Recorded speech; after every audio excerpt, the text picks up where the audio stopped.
With the above, we will be in a position to respond to a number of the issues that were raised by the Rebbe in the SICHAH regarding this commentary of Rashi. One of the questions related to the need for an additional MIDRASH AGGADA insight in light of the fact that the pasuk is quite clear as to why the two brothers could no longer live together in Eretz Canaan. There was a problem of sufficient grazing pastures for both sets of animals.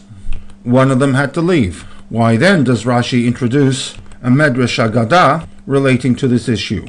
To this question comes the response that in actuality, Rashi in his commentary is addressing two separate issues. In the first segment of Rashi, he clarifies why it was that both Yaakov and Esav could not remain in Eretz Canaan, why they could not shevet yachdav, while in the second component of Rashi, he responds to the obvious question, where in light of the fact that Esav had a justifiable right to demand that Yaakov go elsewhere to find suitable grazing lands, why is it that in actuality,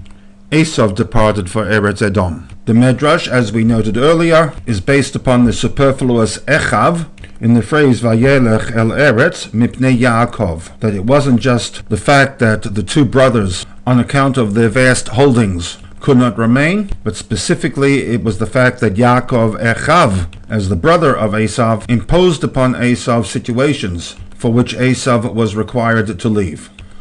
This also allows us to respond to question 5 and question 9. In question 5 we noted that the MIDRASH AGGADA is in conflict with the Pshuta Shel Mikra, and according to the rules of Rashi, when he quotes a Midrashic insight, it must be aligned within the Pshuta Shel Mikra system. In this case, the pasuk clearly states that Esav left for Eretz Edom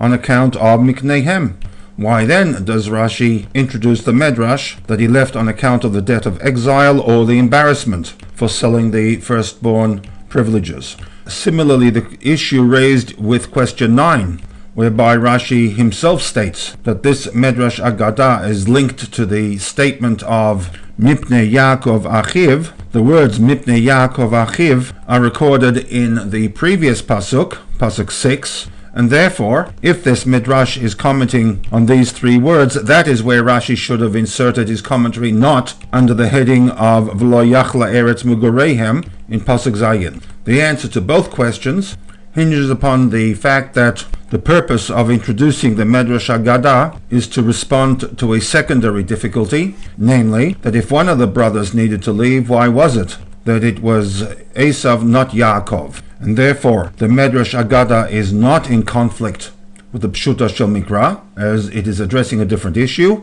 It also comes under the heading of V'lo yachla eretz mugarehem, as it comes as a response to a textual anomaly from the standpoint of the Pshuta Shel Mikra that arises out of his commentary to these four words.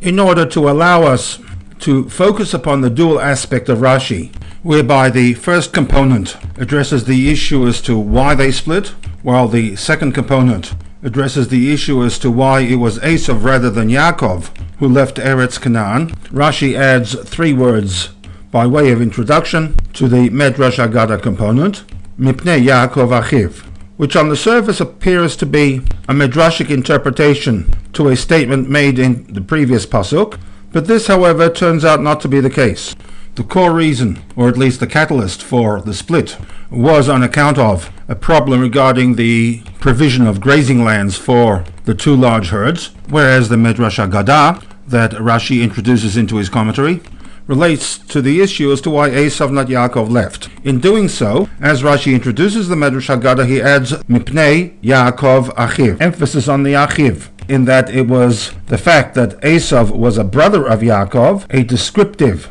that was never in doubt, and therefore begs the question as to why it had been included in the Chumash, and furthermore why Rashi includes it in his commentary. The answer, of course, is that the Achiv component is crucial to explaining not why they split, but why Esav himself decided to emigrate to Eretz Edom. With this, we bring to a conclusion part 3 of this SICHAH.